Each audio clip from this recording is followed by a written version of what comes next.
আলোচনা করব citizenship amendment act 2019, যেটা ভারতে জারি হয়েছে আইনটা। সেই আইনের যে রুলস, অর্থাৎ সিটিজেনশিপ অ্যামেন্ডমেন্ট অ্যাক্টে কি করে একজন তার নাম দেশের নাগরিক হিসেবে তুলতে পারেন, সেই ব্যাপারটা নিয়ে যে রুলস জারি হয়েছিল 2024 সালের শেষ দিকে। এই অ্যামেন্ডমেন্ট একটা কি না, এই বাংলাদেশ, পাকিস্তান, আফগানিস্তান থেকে অত্যাচারিত হয়ে অমুসলিম নাগরিক যারা এদেশে এসছে, ভারতে এসে আশ্রয় নিয়েছে, তাদের এদেশের নাগরিক হওয়ার যে সুযোগ, সেটা দেয়া হয়েছে এই সিটিজেনশিপ অ্যামেন্ডমেন্ট অ্যাক্ট 2019। এবং এই আইনে কাট অফ ডেট ইত্যাদি নিয়ে আলোচনা হয়েছে, সেখানে বলা আছে। কিন্তু প্রত্যেকটা আইন, এই আইনটা কার্যকর করতে গেলে যে রুলস, যে নিয়মাবলীর মধ্যে দিয়ে কার্যকর করা হয়, সেইটা চালু হয়েছে কিন্তু অনেকটা পরে, 2019-এর প্রায় 5 বছর পরে 2024-এ এটা হয়েছে। আজ এই রুলসের মধ্যে এমন দুটো বিষয় আছে, সেটা নিয়ে আমরা আলোচনা করব, যা নিয়ে প্রচুর বিভ্রান্তি এবং কৌতূহল রয়েছে। বিষয়টি হলো সিএএ বা নাগরিকত্ব সংশোধনী আইনের সাম্প্রতিক নিয়মাবলী। এর মধ্যে দুটি বিষয়।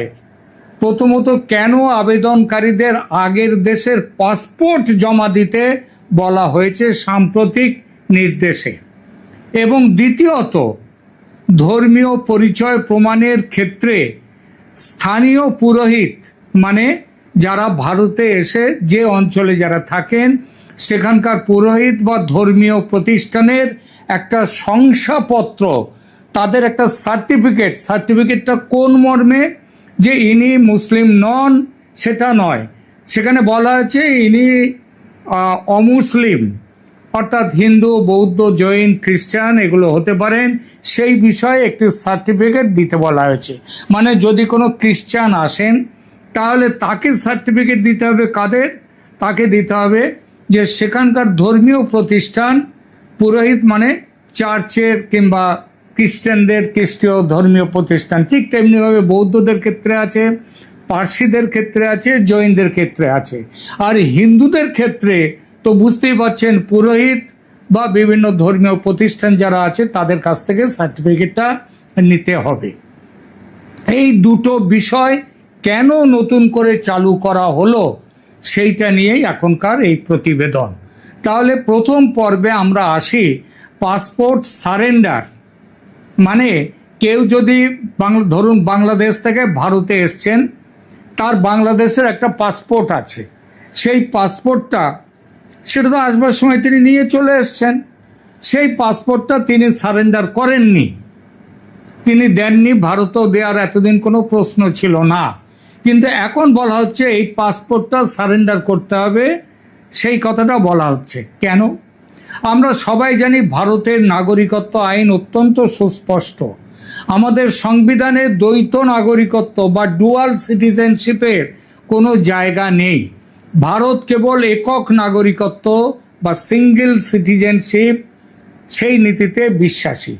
এতদিন দেখা গেছে, কিন্তু বাস্তবে কি হয়েছে, দেশের কাছে, ভারতের সরকারের কাছে এমন বহু অভিযোগ এসছে,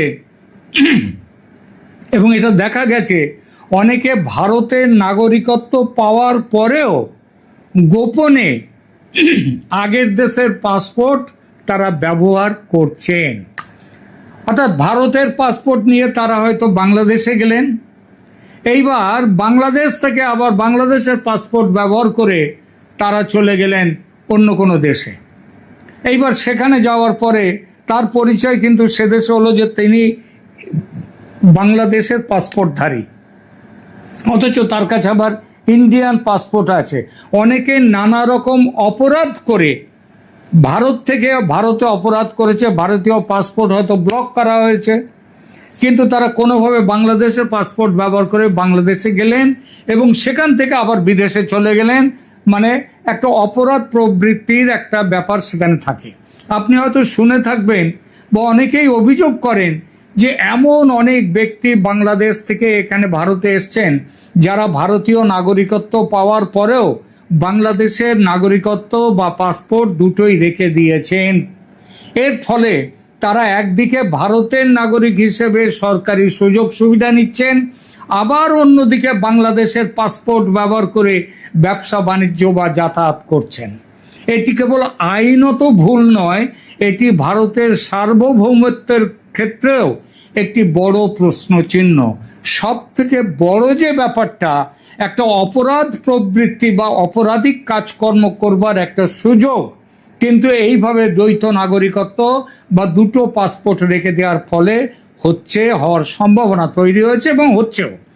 সরকার যে নতুন নিয়মটি এনেছে, অর্থাৎ পাসপোর্ট সারেন্ডার করা বাধ্যতামূলক, তার মূল কারণ হলো আইনি স্বচ্ছতা।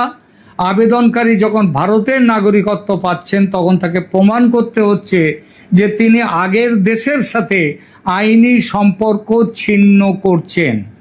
পাসপোর্ট সারেন্ডার মানেই হলো এই দেশের প্রতি আনুগত্য, তার আগের দেশের প্রতি আনুগত্য ত্যাগ করা।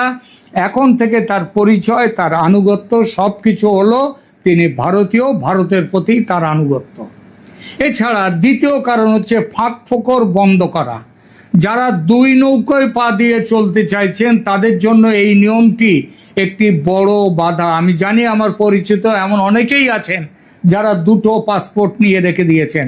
তারা ভারতে আসছেন, ভারতের পাসপোর্ট ব্যবহার করে এখানে চলে আসছেন, আবার দেখা যাচ্ছে তারা বাংলাদেশে চলে যাচ্ছেন, বাংলাদেশে গিয়ে আবার তারা সেখান থেকে অন্য দেশে যাচ্ছেন বাংলাদেশের পাসপোর্ট ব্যবহার করে। তো পাসপোর্ট জমা না দিলে বা বাতিল না করলে নাগরিকত্বের আবেদন প্রক্রিয়াটি সম্পন্ন হবে না, এখন থেকে এটা পরিষ্কার বলা আছে। আর এখন মনে রাখবেন, আর্টিফিশিয়াল ইন্টেলিজেন্স এমন জায়গায় চলে গেছে যে একজন তার যদি কোনো দেশের কোনো জায়গার তার পুরো ঠিকুজি কোষ্ঠী সব কিছু বার করে দিতে এই এআই এর মাধ্যমে বার করা যাবে। সুতরাং যারা সারেন্ডার করেননি বাংলাদেশের পাসপোর্ট বা পাকিস্তানের পাসপোর্ট বা আফগানিস্তানের পাসপোর্ট, তারা ভারতের নাগরিক যদি হওয়ার সময় তাদেরকে কিন্তু ভারতের ওই দপ্তরের কাছে তার পুরনো দেশের পাসপোর্টটা জমা করতে হবে। সুতরাং এটি কোনো রাজনৈতিক প্রতিহিংসা নয়, বরং ভারতের নাগরিকত্ব আইন 1955 মূল কাঠামোর কঠোর বাস্তবায়ন। এইবার দ্বিতীয় পর্বে আলোচনায় যাই। ধর্মীয় শংসাপত্র কেন পুরোহিতের, এর জন্য পুরোহিত বা ধর্মীয় সংস্থানের তাদের সার্টিফিকেটের কেন প্রয়োজন? এই দেখুন, ধর্মীয় পরিচয় প্রমাণের শংসাপত্র কেন দরকার? কেন সরকার স্থানীয় পুরোহিত বা চার্চ বা অন্য ধর্মীয় প্রতিষ্ঠানের ওপর এই দায়িত্ব দিল? কেন? তার কারণ আমরা জানি সিএএ এর অধীনে যারা আবেদন করছেন তারা দীর্ঘ সময় ধরে নিপীড়নের শিকার হয়ে বা জীবনের ঝুঁকি নিয়ে দেশান্তরী হয়েছেন। তাদের অনেকের কাছে পাসপোর্ট বা সরকারি নথিপত্র নেই, কারো কারো কাছে কোনো জন্ম নিবন্ধন পর্যন্ত নেই, কারো কারো স্কুল সার্টিফিকেট নেই। এই বিশাল জনসমষ্টির কাছে সরকারি প্রমাণ চাওয়াটা অনেক ক্ষেত্রে অবাস্তব হয়ে যায়। তাহলে উপায় কি? সরকার এখানে একটি সোশিওলজিক্যাল বা সামাজিক সমাধানের পথ বেছে নিয়েছে। স্থানীয় পর্যায়ের পরিচিতি বা রেপুটেড প্রতিষ্ঠানগুলো, যেহেতু যেখানে সে থাকেন তিনি, ওই যারা বাংলাদেশ থেকে কিংবা অন্য দেশ থেকে এসছেন, অন্য 3টি দেশ থেকে, এই ব্যক্তিকে দীর্ঘ সময় ধরে যারা চেনেন তাদের শংসাপত্রকে প্রমাণ হিসেবে মানা হচ্ছে। এখন প্রশ্ন হলো, পুরোহিত বা ধর্মীয় নেতা এটা কিভাবে বিচার করবেন? অনেকের মনেই প্রশ্ন জাগে, পুরোহিত বা ধর্মীয় নেতা কি কোনো জাদুকর? তিনি কিভাবে বুঝবেন আবেদনকারী হিন্দু নাকি অন্য ধর্মের? এখানে বিষয়টি ধর্মতত্ত্বের যেমন চেয়ে ধর্মতত্ত্বের দিকে যার যেমন তার পরিচিতি তেমনি সামাজিক পরিচিতি। একজন পুরোহিত বা ধর্মীয় নেতা যখন শংসাপত্র দেন তিনি কয়েকটি বিষয়ের উপর ভিত্তি করে এটা নির্ধারণ করেন। 1 নম্বর, সামাজিক আচার আচরণ। ওই আবেদনকারী ব্যক্তি তার দৈনন্দিন জীবনে কোন ধরনের আচার অনুষ্ঠান, পূজা পার্বণ পালন করেন, তিনি কি ধর্মীয় উৎসবে অংশগ্রহণ করেন, তার পারিবারিক রীতিনীতি কেমন, এই বিষয়গুলো ওই এলাকার মানুষের কাছে কিন্তু গোপন থাকে না। দীর্ঘমেয়াদী মেলামেশা সেটা বোঝা যায়। স্থানীয় কোনো ধর্মীয় প্রতিষ্ঠানে ওই ব্যক্তি নিয়মিত যাতায়াত করেন কিনা, বা পুরোহিত বা ওই প্রতিষ্ঠানের সাথে তার দীর্ঘদিনের পরিচয় আছে কিনা সেটা দেখা যায়। তৃতীয়ত, একটা ঐতিহাসিক পটভূমি থাকে। স্থানীয় ধর্মীয় প্রতিষ্ঠানগুলো অনেক সময় তাদের নথিতে বা ব্যক্তিগত স্মৃতিতে রেকর্ড রাখে যে ওই পরিবারটি কখন এসেছে এবং তারা কোন সম্প্রদায়ের অংশ হিসেবে সমাজের সঙ্গে মিশেছে। পুরোহিত এখানে কোনো সরকারি গোয়েন্দা নন, বরং তিনি একজন সাক্ষী হিসাবেই এই কাজটা করছেন। তিনি সাক্ষ্য দান করছেন। তিনি স্থানীয় সমাজের একজন নির্ভরযোগ্য প্রতিনিধি হিসেবে আবেদনকারীর পরিচয় নিশ্চিত করছেন। অর্থাৎ এটি একটি প্রথাগত পদ্ধতির আধুনিক আইনি বৈধতা প্রদান করে মাত্র। কিন্তু এখানেও একটা সংশয় এসেছে।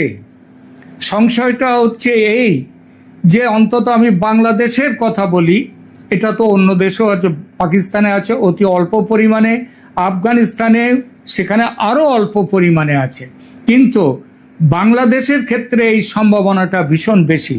ওখানকার বহু মুসলমান যারা অনুপ্রবেশ করে এই দেশে এসছেন, অর্থাৎ যাদের এই দেশের নাগরিক হওয়ার যোগ্যতা নেই, এমন অনুপ্রবেশকারীর সংখ্যা ভারত সরকারের পুরনো হিসেব অনুযায়ী কমপক্ষে 2 কোটি থেকে 2.5 কোটি। যারা ভারতের বিভিন্ন অংশে আছেন, আমাকে যেমন বিভিন্ন কাজের জন্যে মুম্বাই, নয়ডা, দিল্লি, ব্যাঙ্গালোর, ভারতের বহু জায়গায় আমাকে মোটামুটি নিয়মিত যেতে হয়। আমি জানি সেখানে বাড়িতে যারা কাজ করেন তাদের একটা হাউসমেট যাদেরকে বলা হয়, এই হাউসমেটদের একটা বড় অংশই হচ্ছে তারা কিন্তু জাতে মুসলিম, ধর্মে মুসলিম তারা, কিন্তু তারা